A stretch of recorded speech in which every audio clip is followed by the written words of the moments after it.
Sometimes, life just sucks, and there's nothing we can really do about it, especially for people born between 1981 to 1996, aka millennials, which is why we often try to find escapism and entertainment with things like sports, video games, and TV, which of course includes anime. That's why I think one of the hardest genres to sell, especially to somebody new to anime, is slice of life. Why watch anime about something you're trying to escape when you can instead watch something that makes you live vicariously as an overpowered team at Fox Ninja, overpowered teenage pirate, or an overpowered alien warrior race? There's actually several reasons why slice of life animes deserve at least a chance from everybody, and that's what I want to talk to you about today. I'm Kirby from WeebNClean, and this is my case for slice of life anime. First of all, what even is slice of life?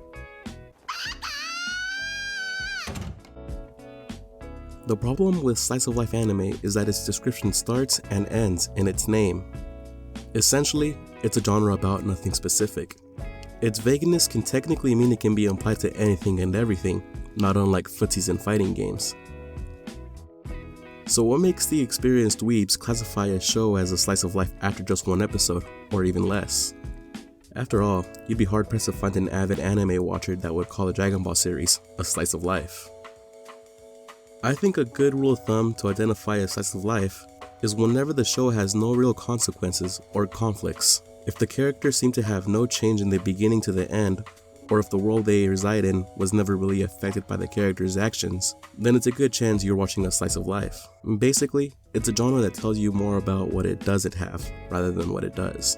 This makes it a hard pitch to sell because anyone in the right mind would think it just sounds boring, and that it's a waste of time. Strangely enough, many of the celebrated anime have fit into the slice of life genre. Weird, huh? Well, not really, since most of, if not all, slice of life anime is accompanied by another genre, be it comedy, drama, or fantasy among other things. But the most common agreed on consensus is that they mesh well with comedy. And when you think about it, that makes sense. When we go out with friends, family, or a significant other, we never transform into demons, throw fireballs, or get viciously murdered. We're having fun, laughing, and just enjoying the moment. This is what I think makes slice of life relatable. In real life, hardly any of us are thinking about our overarching story in life. We're always focused on the current situation. The next thing to be addressed is something that most newcomers to anime have when it comes to watching slice of life. Why give a show about nothing a chance over a show about something? A 2014 thread on Crunchyroll's forums asked, "Why do people like slice of life?" Many of the responses seem to echo a common theme, and that's that they're unstressful, fully digestible anime that you can watch without any critical thinking.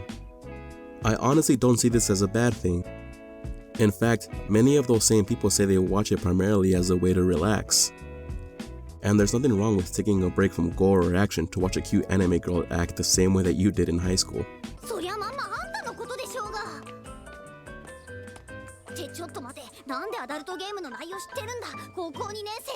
Most animes that are strictly tied to the genres need to have a focus on story, character arcs, and have to be on top of every little detail. At least, most of the time. Though they can break away for a bit, the genre demands it be back on track.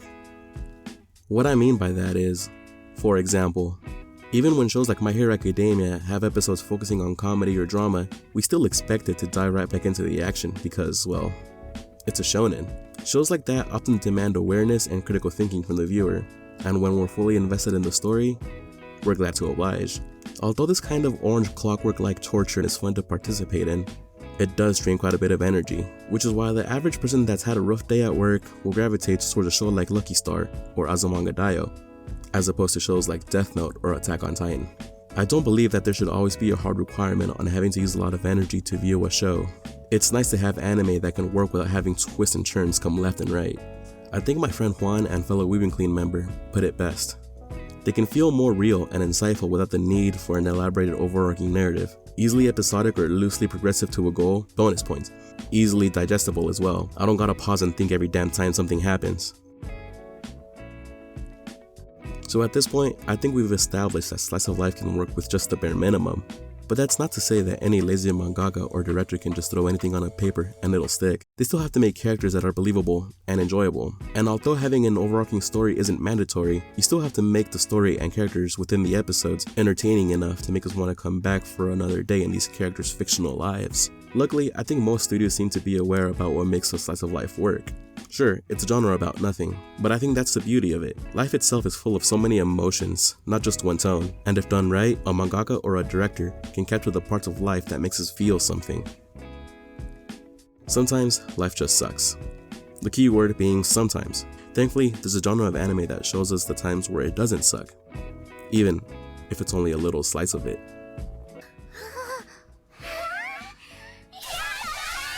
I'm Kirby from WeebNClean, and I hope you give slice of life anime a chance if you haven't already. So this is our first essay type video, so excuse the cringe. We would love to stream, but we can't really meet up right now for obvious reasons. And we can't stream from home for personal reasons, which is also why we had to hold off on episode 2 of Bible Black. We're not sure how long this will go on, but I hope everybody stays home during these times. We are trying to figure out ways to keep the YouTube alive despite all this. So sub to support and like the video if you found it interesting.